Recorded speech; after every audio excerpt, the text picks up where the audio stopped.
Kia ora tātou katoa, te ipitoma o te reo Māori kuki airani. Greetings everyone and welcome here to Manatū Hauora in this Cook Islands Language Week.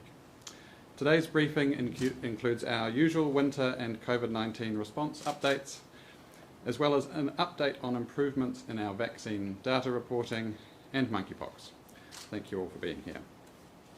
My name is Andrew Old and I'm the Deputy Director General and Head of the Public Health Agency within the Ministry of Health.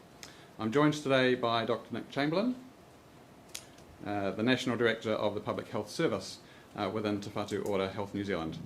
Nick was hoping to be here in person, but unfortunately the weather in the north of the country put paid to that. So thanks Nick for being available online. Now, it is a technical briefing we've got for you today, so there is quite a lot of detail for us to get through, but we will try and get through that in a timely way and leave time for your questions. Today I'm going to begin with an assessment of where we're at in the COVID-19 outbreak, followed by an outline of some improvements in our COVID-19 vaccination data, before handing over to Dr. Chamberlain for an update on the country's monkeypox response following our third case that you will have seen reported this week on Tuesday. He will also cover an overview of the health system's response to winter pressures and our ongoing efforts to improve COVID-19 vaccination rates.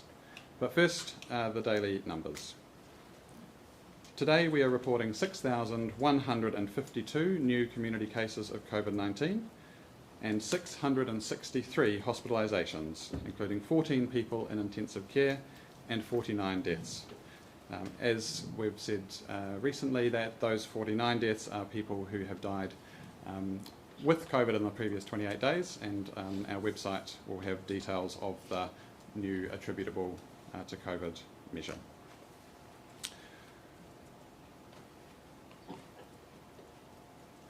The media team were worried I wouldn't be able to work the remote, so I've passed my first test.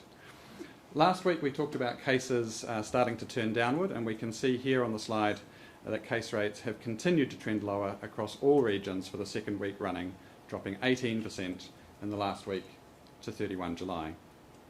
Cases amongst people over the age of 65, which is one of the age groups that has been hardest hit in this most recent surge, have dropped by 21% in the past week, and both of those falls are higher, more accelerated than they were in the previous week. So while we know that some cases will always go unreported, testing of healthcare workers and our ongoing wastewater surveillance also supports the conclusion that, for now at least, we're seeing a true decline in community transmission of COVID-19. It's encouraging that this decline is occurring despite the increasing proportion of sequenced samples being the more transmissible BA.5 Omicron subvariant, which in the latest data is up to 76% of all samples now. While lower cases are a good sign, we know that COVID-19 hospitalisations and COVID-19 deaths lag behind any decrease in cases. I want to stress that our hospitals remain under significant pressure from COVID-19 illness. In the week to 31 July, the same week our case rates dropped, the COVID-19 hospitalisation rate rose by 35%. As you can see from this graph, all regions except for the northern region have seen hospitalisations continue to increase. This is the fifth week in a row we've seen a national increase in the COVID-19 hospitalisation rate. Nick will speak shortly to broader winter pressures, but I did want to take this opportunity to thank our health workers who continue to do an incredible job in very challenging circumstances.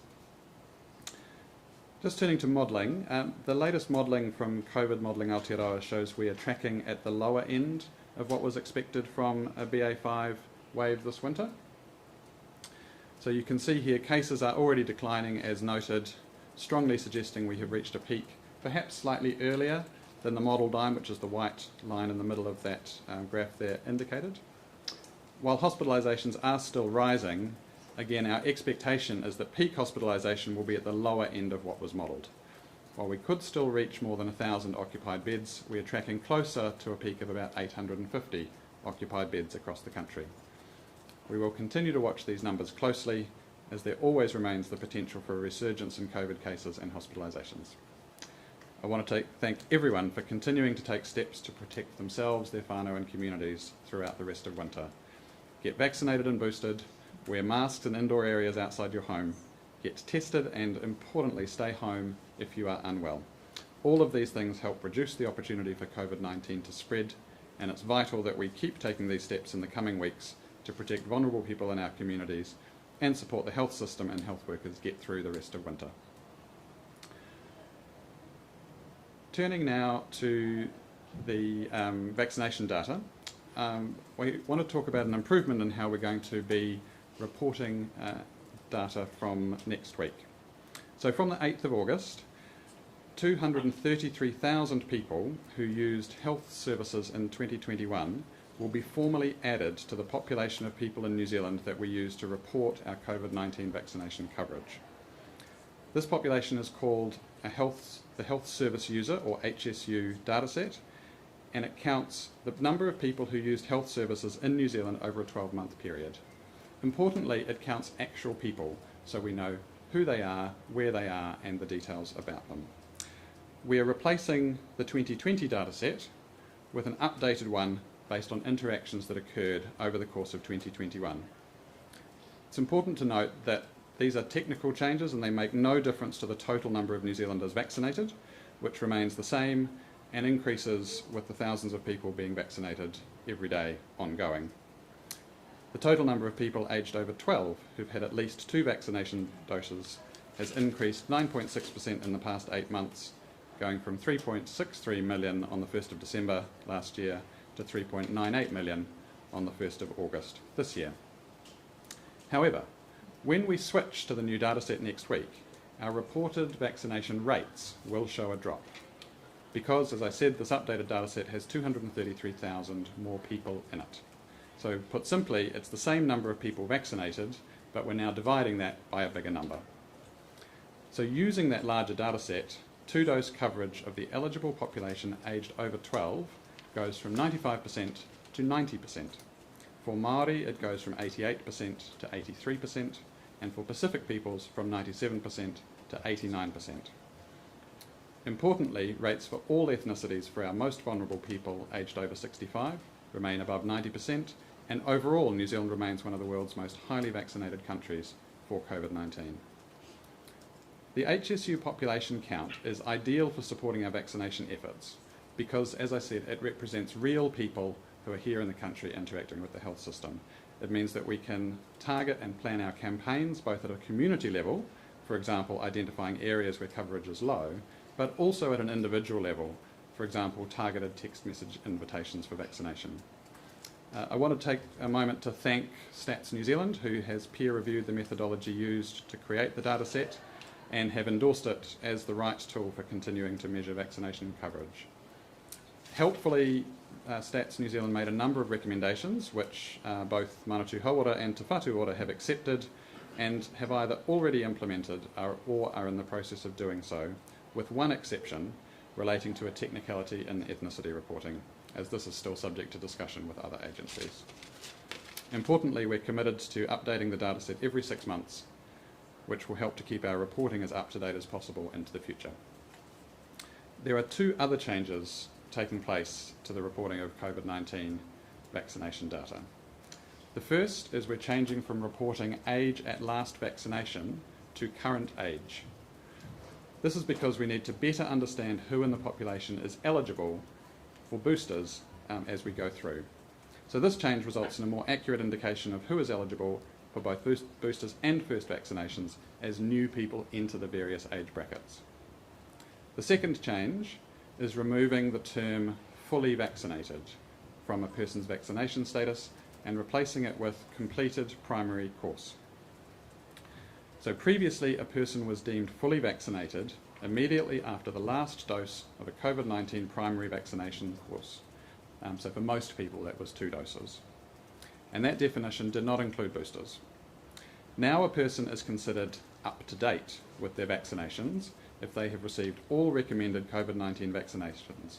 So in other words, they've completed both their primary course and any booster doses that they are eligible for according to their age and other factors. At this point, I'll hand over to Dr. Chamberlain to talk about monkeypox. Thanks, Nick. Kia ora, Dr. Old, and tēnā koutou katoa. So as you'll be aware, on Tuesday we reported a third case of monkeypox in New Zealand. An initial positive test for this case, who's isolating in Te Waipounanu, was yesterday validated by ESR. I've spoken to the Medical Officer of Health this morning, leading the local response, and the patient is doing well. The first two initial cases have now recovered, and none of the three cases are linked. There's no evidence of community transmission from any of the three cases. So monkeypox cases globally are continuing to rise. The latest estimate from the University of Oxford is that there are more than 23,000 cases in 78 countries. And people at highest risk are those who've had skin-to-skin or sexual contact with people who have monkeypox, such as at large parties or sex on-premises venues. Most people are not at risk of monkeypox, though we note, as recently described by a colleague, monkeypox is a very democratic virus and can infect anyone. So comprehensive advice on monkeypox is available in the public health measures on the Ministry of Health website. And advice to travellers is that all three cases in New Zealand have been in people infected from overseas. So New Zealanders heading overseas should take appropriate precautions when travelling, particularly around practising safe sex. We note the majority of cases in the current outbreak have been reported in Europe and the Americas. With respect to vaccination, Whatu, Health New Zealand and Pharmac have been working to procure vaccines and antiviral treatments since we had our first case of monkeypox. The vaccine's only manufactured by one company in the world, and there's a global shortage. It is only available for national supplies and can only be purchased in large volumes. For those reasons, there's considerable international demand. Whatu's national immunisation program is developing an implementation plan for when our vaccine order arrives, including considering issues around eligibility, distribution and workforce. So it's unlikely that we'll have a prophylactic campaign in advance of community transmission. Vaccination is an important tool, but it's certainly not the only one we have available to prevent community spread.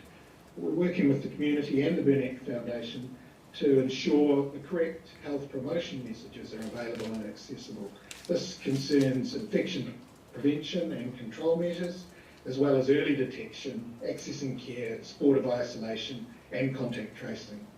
Clinical pathways have also been developed to help GPs to provide support for their patients, and all public health services are fully aware of these pathways. And the National Public Health Service has a dedicated team who have a plan covering the points that were made recently in a letter from the Burnett Foundation that was reported this morning in the media, and will ensure that they are part of this team going forward. I'll now move to a brief winter update. So turning now to the wider health system, as did Dr. Old, I'd like to acknowledge the ongoing hard work of our healthcare workforce across the Motu as winter pressures continue. I live and work in Whangarei and am very aware and see how hard everyone is working up at our hospital and throughout the health system. We're continuing to do all we can to support these hospitals, clinics and emergency departments. And I want to also acknowledge the tireless work of general practices, pharmacies, other health service providers, Maori Pacific providers in this all-important mahi. This includes, we had recent changes to boost access to COVID-19 antiviral medications, expanding access to telehealth support services and after-hours options for patients, and improved access to community services. I'll give an update on vaccination initiatives, and vaccination, of course, still remains a cornerstone in our response to COVID-19. The updated HSU data that Dr. Old has mentioned is just one of the ways that we're continuing to improve the vaccination program and drive vaccine uptake. This approach includes using a wide variety of providers, promotional campaigns, and supporting communities to lead vaccination efforts. We're also mindful of the need to ensure that our Māori and Pacific healthcare providers are supported to help ensure equitable outcomes for their communities. This remains at the heart of the program. To that end, we're excited about a $3.5 million investment to increase data capability of Māori providers and the usability of the data we provide to our partners. Te Whatu is also looking at ways to share these learnings across providers and create a community of practice to increase broader capability. Our other work involves supporting Pacifica providers and community-led vaccination events across the Motu. A recent example includes the Bata Drive healthcare collaboration with Samoan South Health Community Group in Auckland in late July. They administered over 480 COVID-19 vaccinations and over 100 flu vaccinations. These sorts of initiatives are occurring throughout New Zealand. Additionally, to make sure providers like these can continue to support whānau through this Omicron response, $26.9 million has been allocated under the recently announced Māori and Pacifica Omicron response package. And importantly, a portion of this fund is focused on supporting workforce capacity and wellbeing. The Ministry has invited more than 140 Māori health and disability providers to apply for this funding. Equity remains at the heart of the Care in the Community program, and equity expectations of hubs are laid out in the COVID Care in the Community Omicron framework. So far, 54 hubs have been set up, and many of them are Māori-led. All the hubs across the Motu are providing a range of services for whānau, including the delivery of kai packs and medication, financial support, alternative accommodation, coordination, health services and manaaki services. In addition, Māori health providers monitor the recovery of whānau who have tested positive and offer the opportunity for further vaccination if appropriate and when eligible. Vaccinations for tamariki also remain at the core of the vaccination program, highlighted by our current promotional campaigns, which focus on the importance of vaccination for children. The program is building on the success of the robust data sharing partnership with iwi, Māori and Pacific providers for COVID-19 and influenza vaccination data, and we're working to extend this approach to include childhood vaccinations. Back to you, Dr. Owen.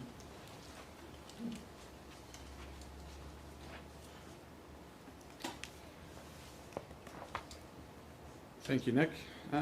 We're now happy to take questions. Dr. Old, in regards to monkeypox, now that we have this third case, how would you categorise the risk to New Zealanders? Nick, do you want to take that one? Sure. We'll be a tag team, but generally I'll take probably most of the questions around monkeypox because I'm taking the lead with this. So the risk is still low, very low. And we will, though, undoubtedly see more cases imported from New Zealand, and at some stage we will see community transmission. Apologies, just because of that computer sound, would you mind just repeating that answer for me? Sure. The risk is low, but we will continue to see cases, and these are likely to be from international travellers, as is currently the case, and at some stage, looking at the international experience, there will also be community transmission. And when it comes to the government's response, in that letter that included the Burnett Foundation to the Prime Minister and other ministers, they talk about it being a bit of a piecemeal kind of approach so far. Are there going to be any improvements made with the approach? Is there going to be any cross-agency team on this? There already is a cross-agency team, and possibly, I mean, I think the letter from the Burnett Foundation was a good one, but it probably wasn't aware of all of the activity that's going on. We do have a plan, and we have a dedicated team, and working across agencies. We have engaged with the Burnett Foundation, and our plan contains most of the actions that are outlined in that letter. Can you be clear if you've ordered vaccine, please? Sorry, I didn't hear that. Can you be clear, have you ordered monkeypox or the smallpox vaccine, how much and when? Yes, as I said, from the moment we had our first case, we discussions and working with Pharmac to try and procure some of the vaccine. We do not have any guaranteed supply of vaccine yet. We are part of a large number of countries who are endeavouring to access vaccine. Many have been unsuccessful at this stage, and even large countries such as the US, and Dr. Old shared with me a New York Times article where there's significantly less vaccine available than is needed for the US. So we took action as soon as we had our first cases, and are still working really closely with Pharmac. Pharmac are the organisation that do procure this, and they have huge experience in procuring both vaccines and medications. The charge against the government was that you were too slow to order COVID vaccine. Are you too slow again to order monkeypox vaccine? No, as I said, we've ordered the vaccine, or attempted to order the vaccine as soon as we had our first case. Now, I think that's probably as quick as anywhere. The letter from the health advocates, it really highlighted that for them, they think there is a disconnect between the approach and the disproportionate rate that monkeypox is affecting gay communities. You said that you had engagement, but you think that they didn't know what was happening. Is your approach then actually going to reflect that disproportionate impact on queer communities, even though it's not their fault? No, we don't believe our approach is. So we have been working with the Burnett Foundation. Both Dr. Old and I have an appointment with the CEO next week, and we will ask the Burnett Foundation and New Zealand Sexual Health Society to participate in our ongoing planning and be involved in the dedicated team that are engaged there. So I believe we're taking a careful approach, and we've been quite deliberate and ensured that we have covered off pretty much, as I said, all of the actions that the Burnett Foundation have put in their letter. I looked at the letter as a prompt rather than a criticism of us. I guess, though, one of the things that Joe Rich said to me was that part of this was he thinks that there is too much of a close following of approaches taken in the Northern Hemisphere, and that we could fall behind there because their approaches have failed. Yeah, and that's fair enough. I think some countries the approach has worked, and in some it hasn't, and we'll learn from all of those international approaches.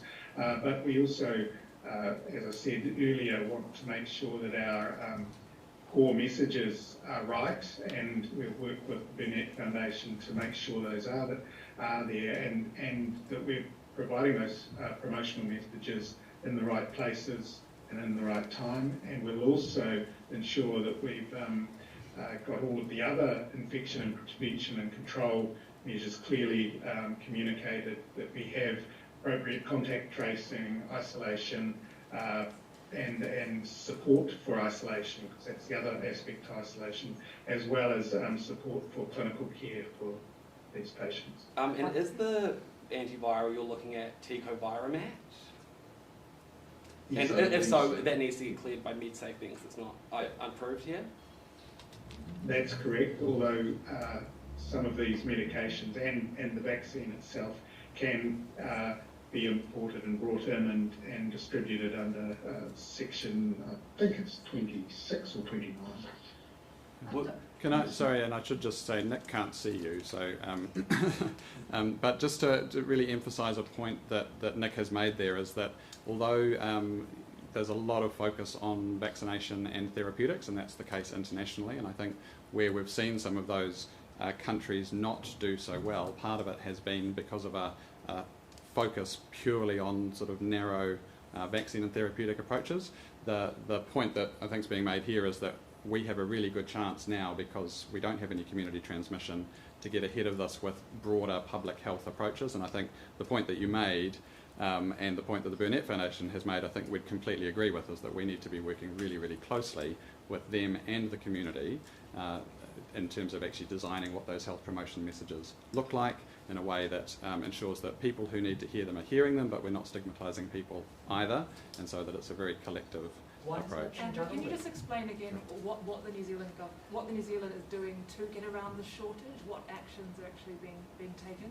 So I think Nick spoke to this just before, but basically Pharmac is our lead agent for vaccine procurement, and the challenge that we have is the same that countries all over the world have, is that there is a single vaccine manufacturer.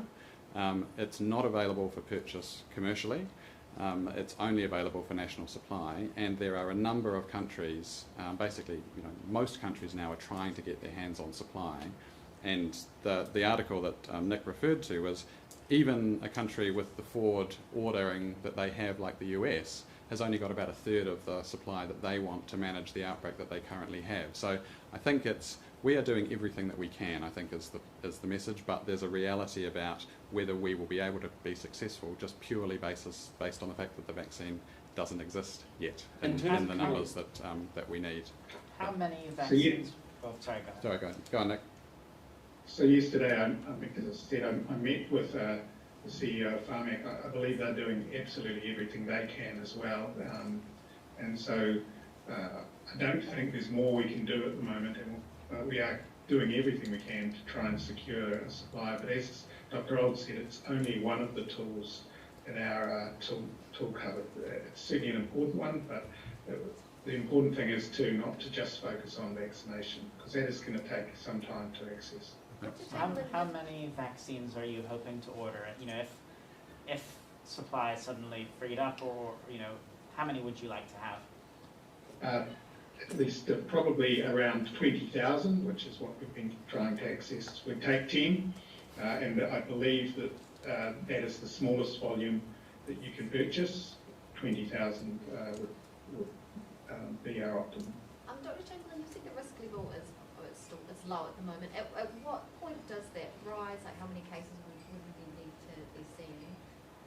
And just in the event of getting a vaccine here, do you foresee any sort of rollout issues or access to marginalised community issues to vaccinate them, like we saw the COVID vaccine? So I can't answer, and I'm happy to get back to you, what categorises the various risk levels and whether there's ever been any decision on the definition around risk levels.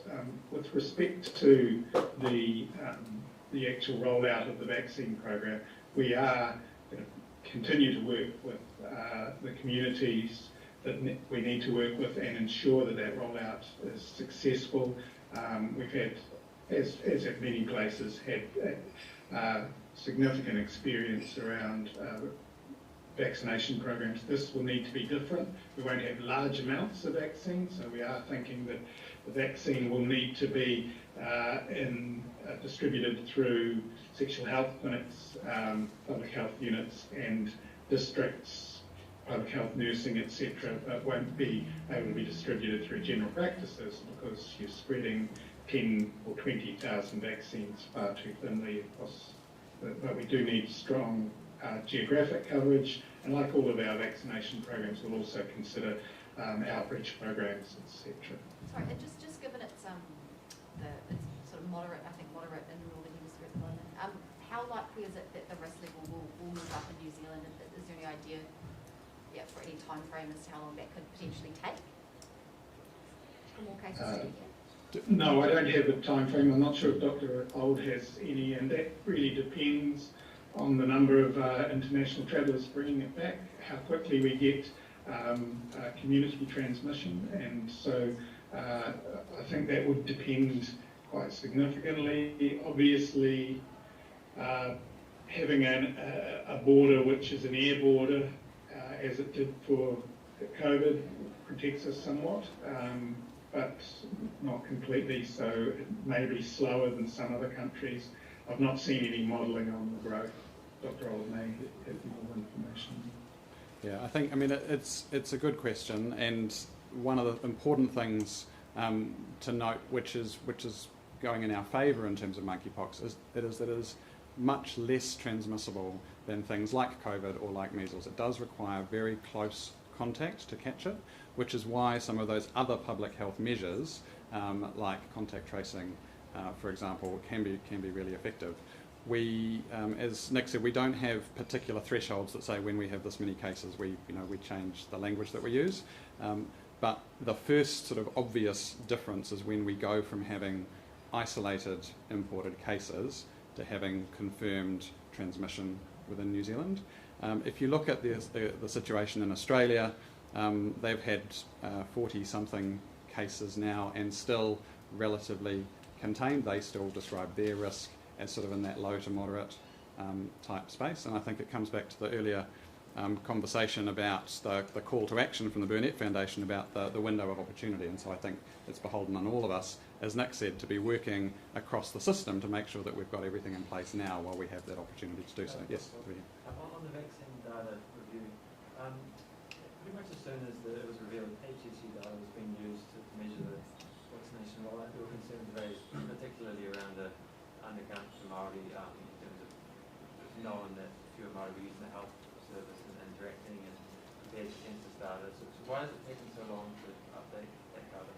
So a few things in there. So the first thing is this is as early as we could be using this data. So we've got, this is a 2021 calendar year, and because we're putting it together from a range of different data sources, there's a whole lot of cleaning and other associated data work that needs to be done to make sure that it's accurate. We also need to make sure that we've had time for particularly mortality to sort of flow through, so we're not inadvertently trying to approach people or their whānau who have experienced the loss of a loved one. So there's always going to be about a 6-month lag, which is why part of what we've agreed to do now is that to have a rolling 6-month review cycle. So I think for the 2021 data set that we've got now, it basically only existed as of the 1st of July, so this is really the earliest we could use it, but we have got that going forward. I would say, just in terms of the question about the undercount of Māori, because I think part of the reason for making these changes is because we really want to be using the best information that we can to make sure that we know where people are and that we can vaccinate them, is that the 2021 data set has about 35,000 more Māori in it than the 2020 data set did, and that's due in a large part to the success of the vaccination campaign, finding Māori who had not previously been engaged with health services. So that's a significant win. The other comment I would make is that the Stats New Zealand projections are projections based on census data, so they're sort of modelled numbers. The advantage of using HSU is that they're real people. We know they exist. They've interacted with the health system recently, so we know that they are able to be vaccinated. But the question about why are there more Māori in the stats numbers generally is to do with ethnicity classification, and that's one of the technical pieces that we're still continuing to work through. Just given that the government were basing a lot of their decisions on vaccination rates, so percentages, not raw numbers of people vaccinated, seeing that I guess the percentage drops 5%, does that not raise questions about those decisions that they made?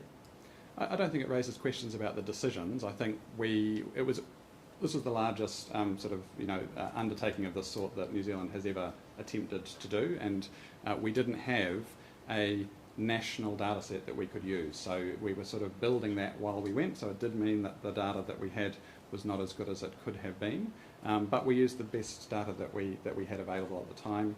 Now we're able to take what we learned through the vaccination program, put that in, and get a better idea both about what our real underlying rates are, which, as I said, it's important to note, we are still, even with those drops, we're still in the top of the sort of tables in terms of our overall vaccine coverage. But importantly, it gives us much better information for future to be able to actually find and follow up people. When will you make decisions about expanding the second booster eligibility beyond over 50? Oh, that's a really good question. Nick, do you know if the immunisation program... Sorry, I didn't hear the question. So the question was decisions about expanding second booster eligibility.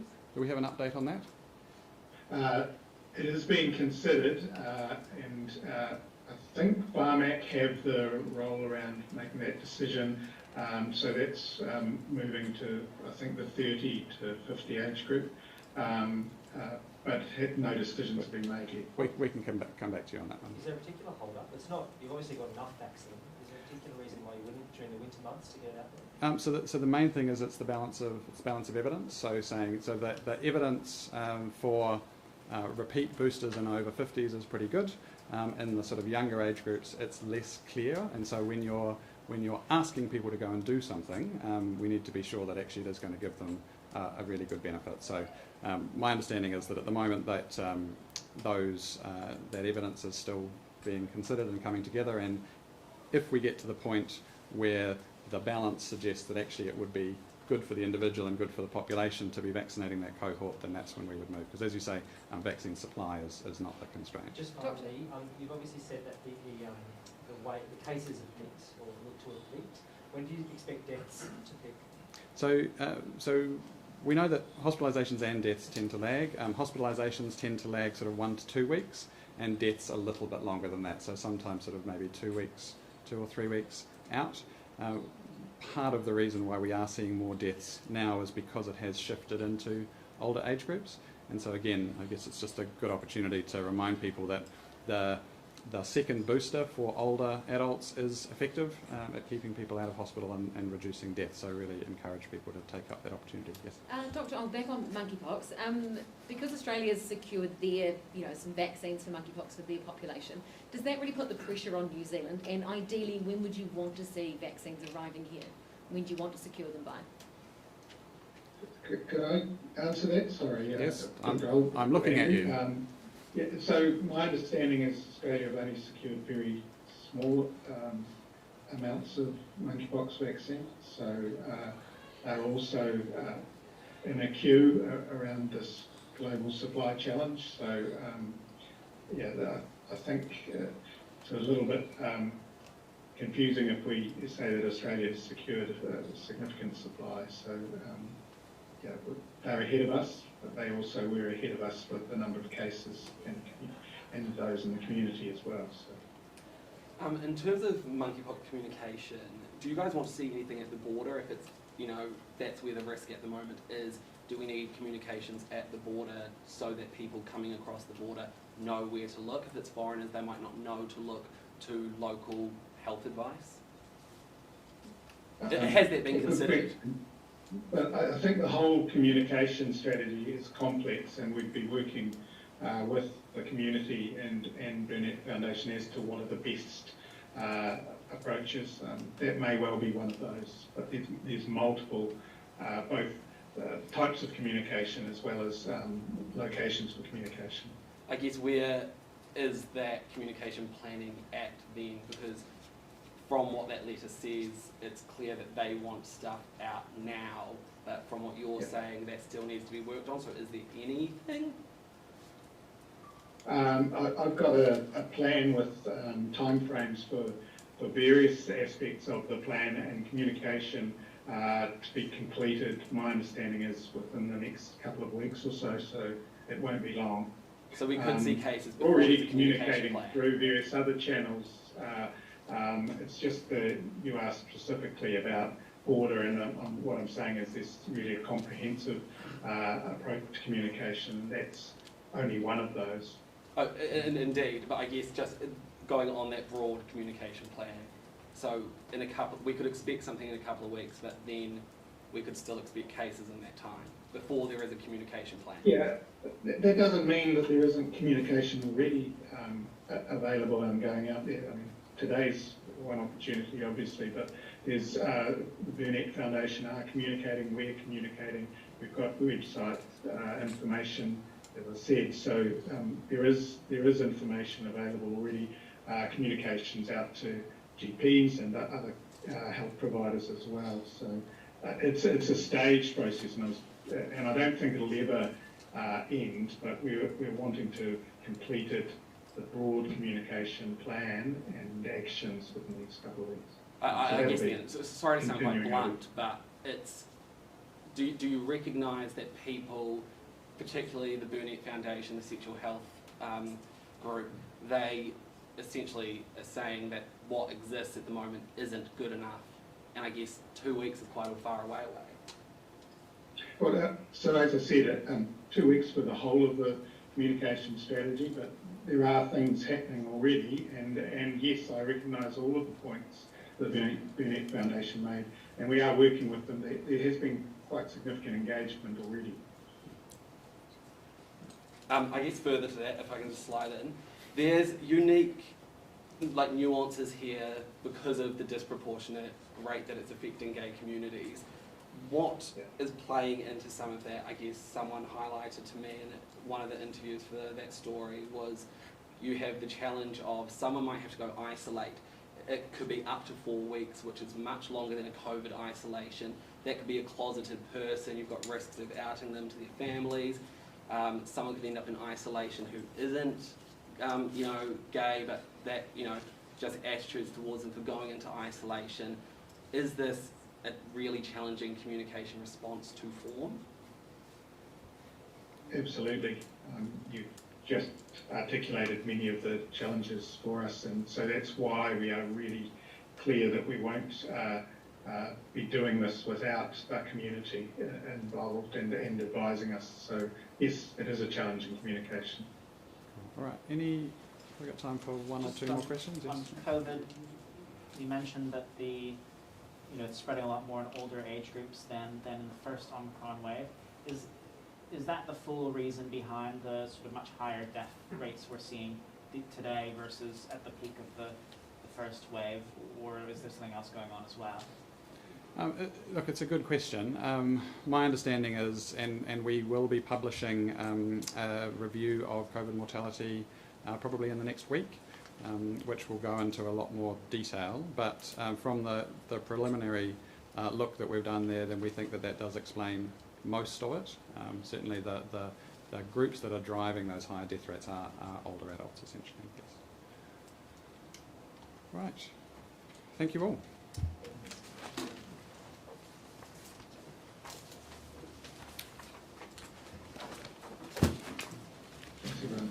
Thanks, Nick.